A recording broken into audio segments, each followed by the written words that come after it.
constitutional expert at dating IBP President, si Attorney Domingo Cayosa. Attorney Cayosa, magandang umaga po.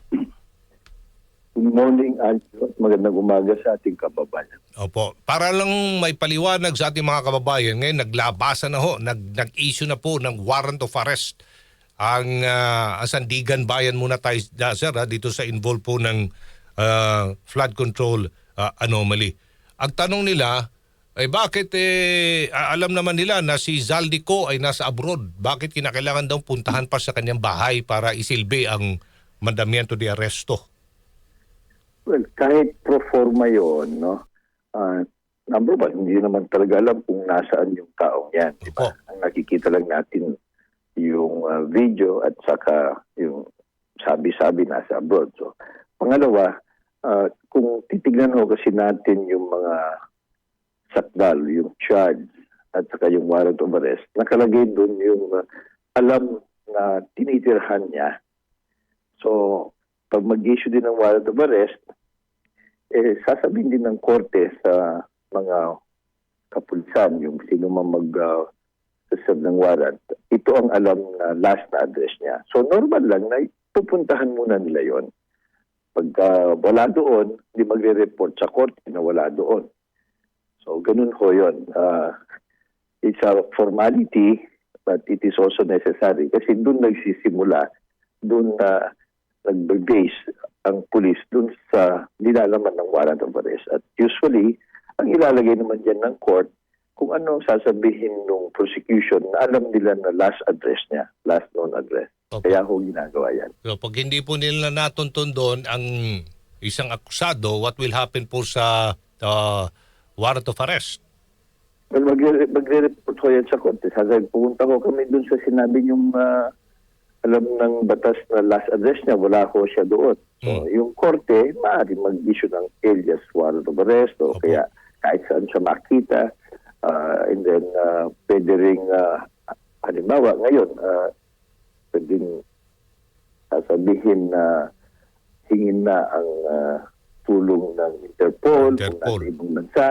So, ganun ho, it's just a basis for future action ng korte. Pero maganda, we have to commend yung Sandigan Bayan. Ngayon, mabilis-bilis mag-issue ng warrant of arrest, di ba? So, sana ganun nga ho yung ating mga hukom at justices kasi notoriously ito yung ating justice system pagdating sa mga criminal prosecution at even civil cases. Isang problema din yun. So, sa ngayon, at least magandang simulain yung mabilis-bilis pag-issue ng warrant of arrest. Ayan ba, ng nais ng taong bayan, ayan na, naglabas na ng mga mandamiento de arresto at marami pang arestuhin. Mag-issue yata ang korte sa Sandigan Bayan o yung mga regional trial court kung nasan man may mga kaso. Ang nais po ng taong bayan dito, restitution. Yung pong may balik ang pera ng taong bayan. Pwede ho ba yan, sir? Agad-agad? Well, dapat. No? Yung maganda na banggit mo yan kasi nga kung titignan natin yung mga nauna ng mga iskandalo ng Pandarambo, halos walang recover doon sa ninakaw na yaman.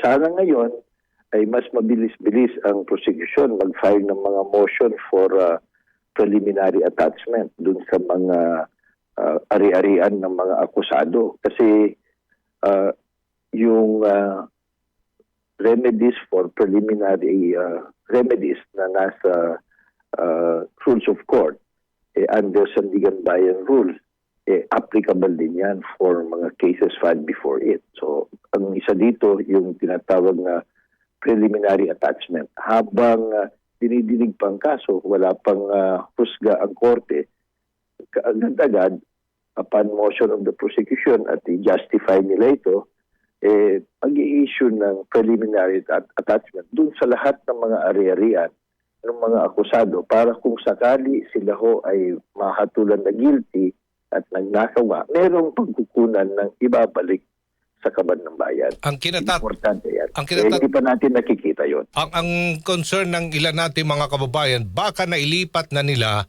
sa kanilang mga kamag-anak, kalimbawa na lang ang titulo ng lupa, ang condominium, ang sasakyan at maraming iba pang mga riyariyan. Attorney Cayosa.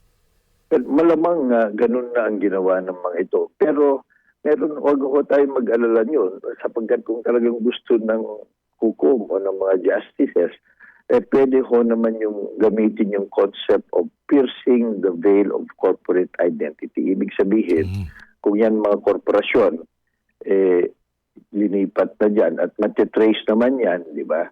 At may papakita ng mga korporasyon na ito, talagang sila pa rin nagko-control o kunwari lang yung pag-transfer, isasantabi yung corporate identity, juridical identity ng korporasyon at susunggaban pa rin yan ng korte. Meron bagong desisyon ng Supreme Court, yung kaso ni General Ligot. Yun.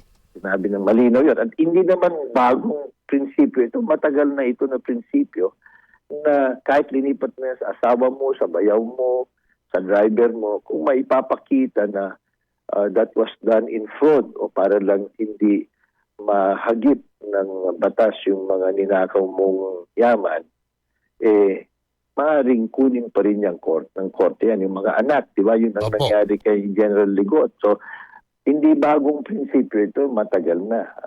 Sana naman, dito sa mga bagong kaso, hindi aabutin yung nangyari kay General Ligot. Biruin mo, Anjo, 20 years bago ma-desisyon ng Supreme Court o ng mga korte natin yung isang napakasimpleng pagnanakaw sa kaban ng bayan.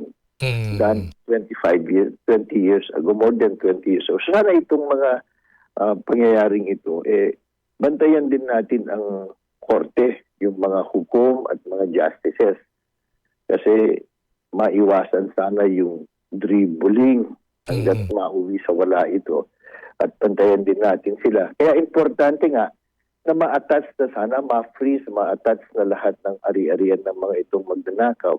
Kasi experiences yun na pag hindi gagawin yan ng gobyerno, ng mga hukom, gagamitin yung nakaw na yaman para ambunan lahat. Prosecution, mga judge, mga justices, hanggat wala rin mangyayari.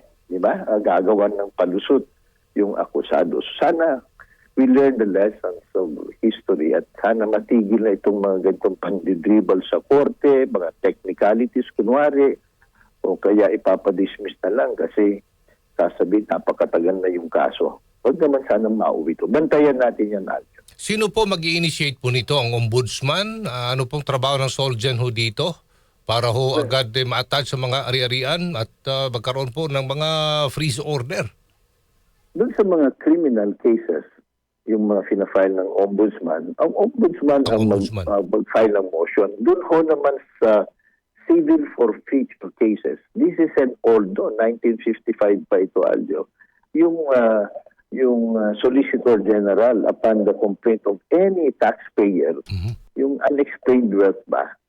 Yun, yung ill-gotten wealth law, pwedeng gawin yan ng Solicitor General. Pwedeng sabay nga yan Iba yung criminal case, iba yung forfeiture case. At mas madaling i-prove yung forfeiture cases, yung ill-gotten wealth cases. Kasi civil case lang yan preponderance of evidence lang. Unlike a criminal case, proof beyond reasonable doubt yan. So mas mataas ang level ng ebidensya na kinakailangan. Okay, sige. Kung makausap natin si Solgen Berberabi ba, Jen, no? At saka si Ombudsman tungkol ho dito sa ni-raise na mga provision ng batas ni Attorney Cayosa. May iba po ako, Attorney.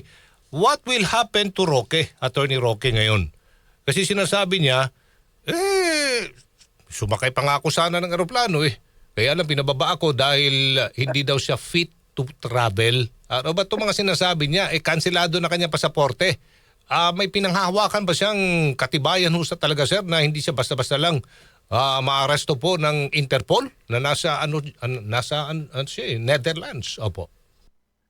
Well, malaki ang problema ni Professor Harry Roque. Kakilala natin yan, kaibigan natin. But the law is the law. Diba? Pag wala ka ng passport, Filipino passport, ang labas mo niyan, para kang undocumented alien. And usually in most national laws sa anumang bansa, pag undocumented alien ka, pwede kang pabalikin dun sa country of origin mo. Kasi nga, documented ka, walang kumikilala sa'yo, wala kang papeles, di ba? So, maaaring yan ang mangyayari. Pwede rin kung mag-issue ng warrant of arrest yung korte laban sa kanya dito sa atin, pwede rin natin i-request sa Interpol na huliin siya. Kasi obligasyon naman yan ng mga miyembro ng Interpol at halos lahat ng bansa sa mundo miyembro ng Interpol. So if there's a validly issued warrant by a competent authority, kagaya ito yung Regional Trial Court kung saan nandun yung human trafficking case kinakasangkutan niya, malamang nito ay mag-i-issue ng red notice ang Interpol at masabihan ng lahat ng mga kapulisan ng ibang bansa na pag nakita nyo ang taong ito, wanted dito sa Pilipinas, may valid warrant of arrest, ay pwede huliin nyo please siya at i-turn over sa Republika ng Pilipinas. Ganoon lang ho kasimple yung Interpol process. So, in most cases, ginagawa to. Ang exception lang ho dyan, kung sa tingin ng Interpol, politically motivated, racially motivated, or religious o kaya military in nature nung pag-aaresta, yan, hindi nila papatulan. Ito naman, human trafficking, wala namang kinalaman ang politika o religion o kaya yung race ni Professor Roque. So, yun ang kanyang maaring hinaharap ngayon. Medyo liliit ang kanyang mundo at maging limited. Yung siguro, niya na nag-apply naman ako ng asylum sa Netherlands. Pero yung application, hindi naman ibig sabihin ipagbibigyan ka na. Opo. Malamang makakasama pa itong mga warrant of arrest at itong mga kaso na hinaharap niya sa Pilipinas dun sa kanyang bid for asylum and as a refugee. Opo. So, malamang hindi rin baka ibasura yung kanyang petisyon, lalong-lalo na itong mga European countries at marami sa mga developed countries allergic ko yan sa human trafficking. Okay. May iba po ako, attorney, no? Last question na lang. Dapat bang paniwalaan ito pong installment ng mga tell-all video series ni Zaldico? Well, personal yan, no, Aljo. Pero ako gusto ko man maniwala. Pero the way it is being done now, number one, it is not under oath at all. So parang kwento lang yan. Pangalawa, ini-installment niya eh. So obvious na pinatiming nila. So mas pinakamaganda sana sa kanya, magpakabayani siya, magpakaginoo siya, magpakatotoo. Bumalik ka sa Pilipinas, harapin mo yung mga paratang sa'yo at magsalita ka na rin dito under oath.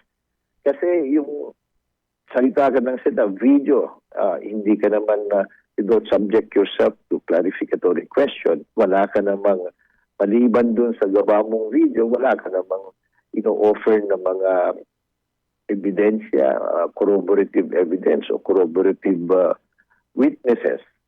So, importante kasi yan eh. Kasi under the Sandigan Bayan Rules, para mag-initiate para mag-file o kaya mag-case, dapat yung complaint under oath. So of course, it does not prevent the ombudsman from investigating kasi yung ombudsman, kahit nga walang complaint, kahit walang video, kung sa tingin niya nararapat, mag-investigate sila, mag-case build up. At mas maganda sana kung uuwi siya. Sa ngayon, walang masyadong probative value yung kanyang pinagsasabi. Now, obvious lang na ini-installment niya. So, para bang pinapasakay tayong lahat dun. Kasi kung talagang gusto mong magsabi ng totoo, minsan sabihin mo na lahat. Yung ini-installment niya, parang tineteleserye tayong lahat eh. So, dapat investigan kahit sino, kung saan aabot ng ebidensya. Pero dapat mapanuri din tayo sa mga sabi-sabi. Diba? Importante yan. Kasi mukhang larong politika na ang ginagalawan nila eh. So, tayo namang taong bayan, regardless kung sino mga politiko, regardless kung sino ang nasasangkot o kaya namumuno o nasa poder sa ating bansa, Ang gusto natin, managot yung nagnakaw ng ating kasagaban ng bayan, makulong, managot, at ma-recover lahat ng kanilang mga ninakaw. Hindi nang gaya ng mga nakaraang mga iskandalo, nakaraang mga nakawan. Halos walang nangyari. Sana ito, mapanuri tayo, pero patuloy pa rin ang ating galit at vigilance para hindi malihis na naman o mapolitika na lang yung mga ganitong malakihan, pagtraidor at pagnakaw sa kaban ng bayan. Maraming salamat at magandang umaga, Attorney Domingo Cayosa, constitutional expert at dating IBP President. Thank you po, Attorney. Sir. Maraming salamat. Magandang umaga po sa lahat. Good morning. Thank you.